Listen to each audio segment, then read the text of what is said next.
So can you talk about some of your efforts to pursue bipartisanship, and what does that practically look like in Washington? Look, in my first committee, I still remember, we all had 5 minutes of opening statements, and the first 5 minutes was a back and forth. Republicans are bad people, Democrats are bad people. It finally came to me. I'm a novice, a freshman. I'm down on the front of the row, senior members on the back. Comes to me, and I said, you know what? I didn't come here for this. I really came here to try and get things done and work with the other side. I don't believe in calling people names. I want to work with people to get things done. And Is that happening in a hearing, calling names? Well, it's interesting. It's not, like Republicans are bad people and Republicans want to destroy America or Democrats want to do this. That's the kind of things. So I just said, I'm not here for this. I'm not going to waste my 5 minutes on this. I just really want to work together and get things done. Well, after that hearing, a Democrat from the other side walked over to me, John Carney, who's now governor of Delaware. And he said to me, I really appreciate what you said. I want to do the same thing. He said, let's have breakfast. And we did. It was just he and I. And we hit it off. We became friends. And I said, why don't you invite some more Democrats? I'll invite some more Republicans. And that was my start of bipartisanship. We actually called it the Bipartisan Breakfast Group. We only allowed a certain amount of people in because the too big of a group becomes, unmanageable. So we tried to keep it about 18 or 20 people. We had good debate and good discussion. We were able to learn from each other. But even in there, one thing I learned is we would come up with a bill and we'd say, I still remember John Delaney, who ran for president. He was on the Democrat side this cycle. He came in one time and said, the only way this is going to work is if 80% of us agree to something, we all have to go down on the floor and agree to it.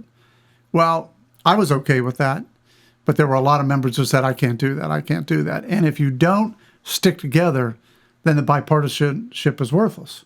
So, well, why would people say, I'm not going to do it? Well, because of leadership. I don't want to take the heat from leadership. I don't want to step up and have leadership. Because remember, to get reelected, you have to have leadership on your side. If you need funding, if you're in a tough race, you need leadership to say, we're going to support you. And you need to be able to stay on the committee. Remember, the things that leadership can do to you if you don't go along with them is they can remove you from a committee. They can not help you get reelected. And they can never put one of your bills on the floor. But isn't it worth, so just to push back slightly, isn't it, if you're the party leader, isn't it worth having a guy in your party? Yeah, he votes against us sometimes, but it's better than having someone from the opposing party. Like, they don't want to lose seats. No, they don't want to lose seats, but they also don't want somebody who's an agitator to the system. Remember, if you're an agitator, you're a problem. What's kind of interesting, if you go back to those days when John Boehner was Speaker, Jim Jordan was the agitator. And John Boehner said that many times. Now Jim Jordan is moving up in leadership because he's supporting the President Trump's agenda. But for him to support President Trump's agenda, if you look at some of the things Jim Jordan's doing, he's walking away from some of his values and principles too. The principle. One thing about Jim Jordan, he would never vote. And he still doesn't in many cases. He would never vote for a spending bill because we're broke. He would never vote for a CR because, that's not the way business should be done. He would never do some of those things. And so he's got, the one thing about Jim is he does maintain many of his principles. But at the same time, you got to give up some of those if you're going to move up on the leadership. And I think he has done some of that, not as much as others. Some people go fully in, and you'll hear chairman say, it doesn't matter what the vote is. I'm going to always vote with the leadership. I'm one of the team players. So did the Bipartisan Breakfast Club make it all the way through to your whole tenure? All 8 years. Oh, cool. And we stuck together, and we did some good things. We didn't do anything big, because big is a problem if you try and do something big. I wrote about that in my book. There was a bill that on the FEC commission. We have 4 Republicans and 4 Democrats, so nothing gets done. And it doesn't matter what goes through the FEC. And FEC is the funding of candidates. So every time there's an issue, we'll say, John Doe or Jane Doe candidate has a problem. Well, the 4 Republicans are going to defend the Republican. If it's a Republican, the 4 Democrats are going to defend the Democrat. And it's always a 4-4 vote. Nothing gets done. So one of the things we said is we need to fix that, and we need to put a ninth person in, and that person has to chair. And I mean, I got a call from the Speaker of the House, and I never forget that. He said to me, Renacci, that bill's going nowhere. He said, it's actually a good bill, and I understand why you're doing it, but back off and quit pushing it. And of course, we filed the bill knowing that it was going to go nowhere, but it was one of those things. And then if the Speaker says, lay off of it, you can't get co-sponsors. Because in co-sponsors, many co-sponsors say, so what's the Speaker say? What's leadership say?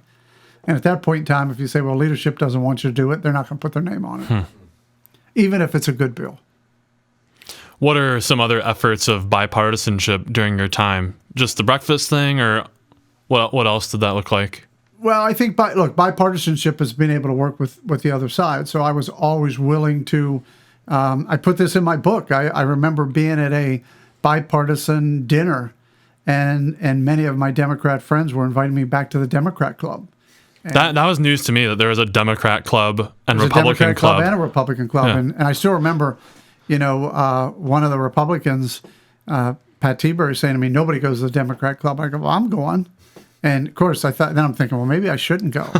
But what was interesting, I ended up getting a ride back with 4 Democrats squeezed in the car, and they go, "Renacci, you're coming with us." And I went in the Democrat club, and then I ended up going there multiple times. I watched sporting events with them. Now, we could disagree on the floor, but at the same time, the whole room goes quiet when you came in or something. well, it's funny. No, actually, many of them came up to me and said, "Hey, what are you doing here? Hey, glad you're here." No, it was. I mean, there were some people who looked at me like, "What's he doing here?" But in the end, when I came back the next time, I was invited in. I mean, and then I took Democrats to the Republican club, and we invited them in too. So I think those are the kind of things we have to do. If you looked on some of the hearings, you would see myself and Bill Pascrell going at it like we were not friends. But he and I were probably two of the closest friends when it came to bipartisanship. He was a Democrat from New Jersey, and I got along with him very well. Now, people used to say, he's anti-Trump, he's anti-this. He's just, look, he's got his principles and positions. I disagree with him, but we're friends. And to this day, when I go back to the House, he called me like a couple months ago and said, "I really miss you." I mean, that's when I felt good, like I made a difference. When the Democrats call me and say, "We really miss you here."